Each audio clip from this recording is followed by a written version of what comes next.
Hello students and good morning to all of you. This is Prajeet Singh and I am going to discuss with you the unit 4 of income tax law and practices. The topic is computation of income under the head of capital gains section 45 to 55. This is a lecture 4 of this particular section of this particular topic. So this is a continuation of this section. I already discussed with you in my first lecture chargeability of income under this, or 4 points: definition of capital, definition of transfer, short-term and long-term capital. Second lecture I discussed with you computation of capital gain, cost of acquisition and cost of improvement. And in my third lecture, cases of long-term assets not subject to indexation and special cases of computation of capital gains, slum sale, destruction and compulsory acquisition. Now I am going to discuss with you in the lesson lecture 4 transfer not treated as transfer. ठीक है, ऐसे कौन से transverse हैं जो transfer के रूप में ट्रीट नहीं कहते. सेक्शन 47 में ये आता है. Reference to valuation of the officers section 55A में ये आता है. Then special cases of computation of full value of consideration section 50C to 50D, दोनों अलग अलग हैं, तो ये हम डिस्कस करेंगे. तो first of all I discuss with you the transfer not treated as a transfer section 47 में. कौन कौन से ऐसे ट्रांसफर्स हैं जो सेक्शन 47 में आते हैं जिनको ट्रांसफर के रूप में यूज नहीं किया जा सकता या ट्रांसफर के रूप में हम इनको नहीं देखते हैं, ये उनको ट्रीट नहीं किया जा सकता. तो distribution of any capital asset on total और partial partition of HUF, Hindu undivided family के जो भी पार्टीशंस होते हैं या पार्शियल हो या जो भी हो, तो जो कोई भी एनी कैपिटल एसेट्स जो भी डिस्ट्रीब्यूशन होगा वो आपका ट्रांसफर के रूप में नहीं माना जाएगा. सेकेंड थिंग है transfer of any capital assets under the gift. ठीक है, कोई भी कैपिटल एसेट है गिफ्ट के रूप में अगर आपको दी जाती है, बिल या irrevocable trust does not included transfer under a gift of shares debenture allotted to the company of its employ under the ESOPs. ठीक है, तो अगर किसी कंपनीज के द्वारा अपने एम्प्लॉयज को या किसी के भी द्वारा कोई कैपिटल एसेट गिफ्ट की जाती है तो उसको ट्रांसफर ऑफ एसेट्स नहीं माना जाएगा. Transfer of any capital asset by amalgamating company to amalgamated Indian company. ठीक है, कोई भी अमलगमेटेड कंपनी या अमलगमेटिंग कंपनी को हम जो भी ट्रांसफर करते हैं इन स्कीम ऑफ अमलगमेशन, उसको भी ट्रांसफर नहीं माना जाता है, ट्रीट नहीं किया जाता. मतलब माना तो जाता है, ट्रीट नहीं किया जाएगा सेक्शन 47 के अकॉर्डिंग. फोर्थ पॉइंट है transfer of shares of amalgamating company by shareholders of such company to amalgamated Indian company. ठीक है, ट्रांसफर ऑफ शेयर्स है अमलगमेटिंग कंपनी के जो share holder of such another amalgamated company है, उसको अगर हम कहते हैं in scheme of amalgamation provided transfer is made in consideration of allotment to him of shares in the amalgamated company except the where the shareholder itself is the amalgamated company or for the purpose of computing capital gains on the transfer of share amalgamated company. Fifth point है transfer of capital assets by demerged company to resulting the Indian company in scheme of demergers. ठीक है, तो transfer of capital asset किसी भी company के द्वारा जो demerge की गई हो, पहले मर्ज हो अब डीमर्ज हो जाते हैं, तो उस केस में भी जो ट्रांसफर ऑफ कैपिटल एसेट्स होंगे वो उनको एज ए ट्रांसफर ट्रीट नहीं किया जा सकता है. सिक्स पॉइंट है ट्रांसफर या issue of share by resulting company to share holder of the demerged company if the transfer or issue is made in the consideration of demergers of the undertakings. And seventh is any other transfer by way of conversion of demerged debentures of company into share of that company. ठीक है, तो किसी भी company के जो shares हैं अगर debentures को कन्वर्ट कर रहे हैं इनटू द शेयर तो भी उसको ट्रीट नहीं किया जा सकता as a transfer of company जो है. अगर हम देखें तो इसके साथ साथ बहुत सारे ऐसे और भी चीजें हैं जिनको हम ट्रांसफर में ट्रीट नहीं करते हैं, इनको हम अदर टर्म्स में रखते हैं. तो अदर टर्म्स में अदर प्रोविजंस हैं सेक्शन 47 में, जैसे कि फर्स्ट इसमें हम डिस्कस कर रहे हैं आपके साथ कि any transfer of capital asset by company to its subsidy company. कोई भी कैपिटल एसेट अपनी सब्सिडी कंपनी को दी जाती है तो वो इस सेक्शन में नहीं आएगी. इसके अलावा जैसे कि parent company of its nominee suffered the whole of the shares capital and subsidy, the subsidies company is an Indian company. Second thing हमें ध्यान रखनी होगी यहाँ, any transfer of capital asset by subsidy company to holding company, अगर ऐसा है तो भी इसको ट्रांसफर के रूप में ट्रीट नहीं किया जाएगा. थर्ड थिंग हमें याद रखना होगा, any transfer in the scheme of amalgamation of a company as capital asset being a share or share held of in the Indian company तो by the amalgamating foreign company to the amalgamated foreign company है, तो इसमें cases बनते हैं at least 25% of share of the shareholder of the amalgamating foreign company continue to remain the shareholdership of the amalgamated foreign company. ठीक है, such share does not attract the tax capital again in the country. तो इस तरह की चीजें आपको ध्यान रखनी होंगी. इसके अलावा any transfer in scheme of amalgamation banking company है. Any transfer in scheme of amalgamation of capital asset being share of the assets of the company.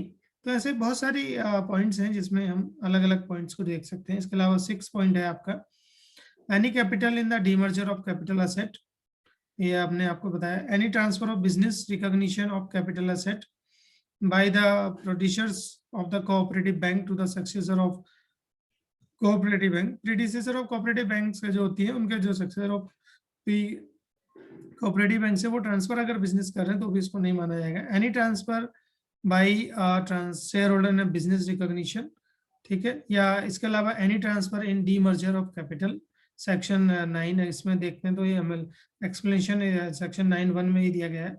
इसके अलावा transfer of any by share holder in scheme of amalgamation. तो ये बहुत सारी चीजें हैं जिनको हम इसमें रखते हैं डिस्कस करें तो.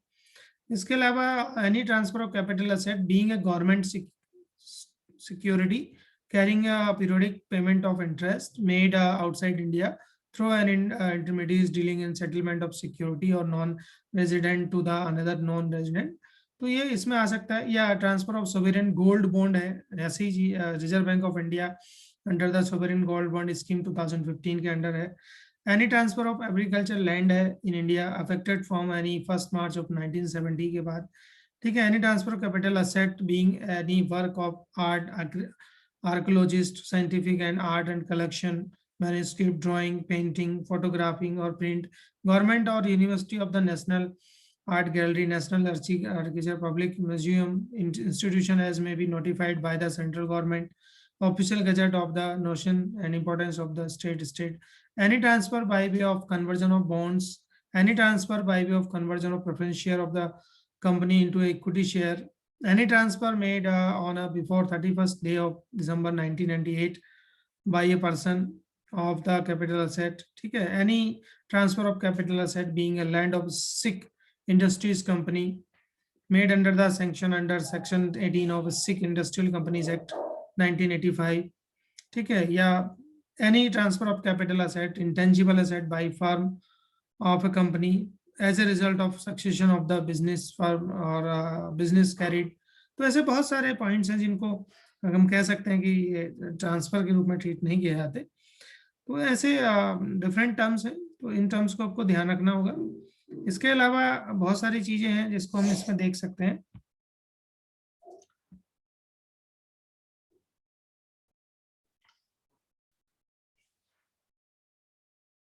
सेकेंड थिंग जो हमें इस टॉपिक में डिस्कस करना था वो था reference to valuation officer. Section 55A में ये आता है. तो रेफरेंस टू वैल्यूएशन ऑफिसर में अगर हम देखें तो यहाँ पर आप देखेंगे for ascertaining the fair market value of the asset, capital asset की फेयर मार्केट वैल्यू को असर्टेन करने के लिए जो वैल्यूएशन ऑफिसर है वो under section 45A1 45(2), 45(4), 46(2) exchange of assets under section 2 subsection 47 and section 50C जो है इसमें आते हैं. इसके अलावा असेसिंग ऑफिसर में भी क्या हो सकता है, refer to valuation capital asset to the valuation officer in following cases. 2 cases हैं, केस 1, केस 2. यहाँ पर हम देखें तो where the value claimed by the assessee in accordance to the estimation by a registered valuer, if AO is a opinion that value claimed by the SSC is the at variant with its fair market value, where value claimed by SSC is not according to the estimate by registered valuer. So if AOU of the opinion जो assessing officer है, ठीक है, तो वो fair market value exceed करेगा, value market assess करेगा by more than 15% और by ₹25,000 whichever is less. तो इस तरीके की चीजें हम यहाँ पर देखेंगे. उसके अलावा जो पॉइंट था इसमें तीसरा पॉइंट जो हम डिस्कस करने वाले थे, full value consideration for real estate transaction. तो अलग अलग ट्रांजैक्शन से उनके लिए क्या कंसिडरेशन होगा, ठीक है. तो full value like sales consideration on other transfer of land और बिल्डिंग और both is less than value determined by stamp valuation authority of the payment of the stamp duty then the value of still or accessible shall be deemed or fair value of the terms. तो इस तरह की बहुत सारी चीजें हैं जिनको हमें यहाँ पर शो करना होता है। तो यहाँ आपको ध्यान रखना है कि SSC claims that stamp valuation exceed the fair market value of property on date of transfer and it has not been disputed in any appeal or any court. ठीक है, तो ये अगर किसी भी अपील या कोर्ट में नहीं होना चाहिए according to the assessing officer और may be revaluation of the above capital asset valuation of under section this. तो officer under section 55A, then the valuation determined by the valuation officer 50C is less than the valuation of the 50C has been deemed. Other things are there.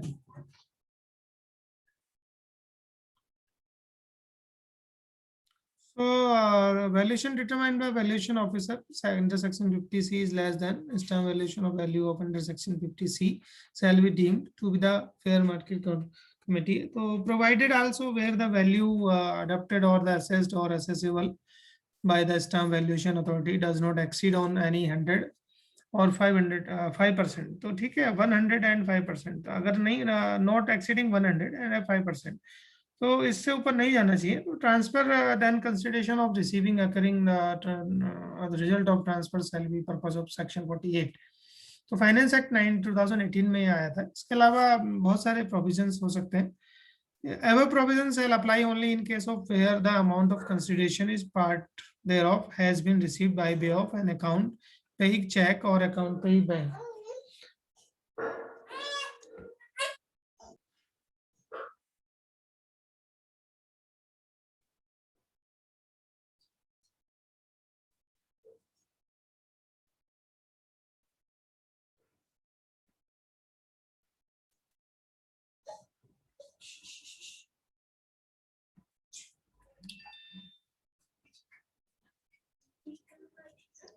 So provision shall be applied on case of the where the amount of consideration is a part of thereof has been received by way of amount. So ये देखना है आपको. And like for example अगर हम बात करें तो Mr. X had purchased a house property of 15 October 2008 for rupees 3 lakh. The property is sold to Mr. Y and for rupees 8,000. Compute the capital gain assuming the assessed and the government authorities for the per stamp valuation is case 1 7 lakh rupees, case 2 9 lakh rupees. Solution is this. तो valuation for the consideration is 8 lakh, case 2 में 9 लाख था इनका.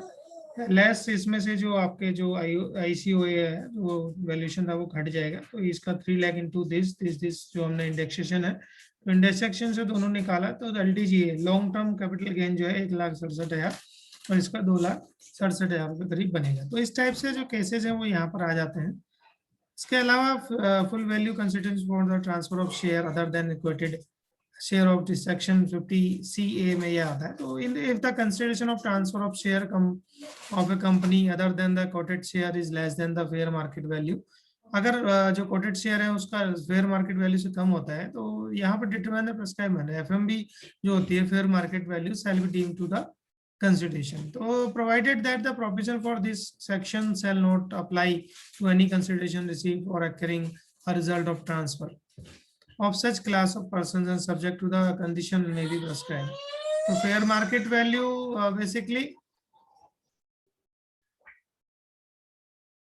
Special point यहाँ ध्यान रखना है आपको कि कोटेड शेयर है means the share quoted of any recognised stock exchange with regulatory from the time to time where the quotation of the such share is current transaction and in the ordinary course of business. अगर हम बात करें तो fair market value deem to be full value of consideration in certain cases, section 50D, where consideration as a result of the transfer of capital asset by SSE is not ascertainable. So fair market value of asset on the date of transfer shall be deemed as a full valuation of the term.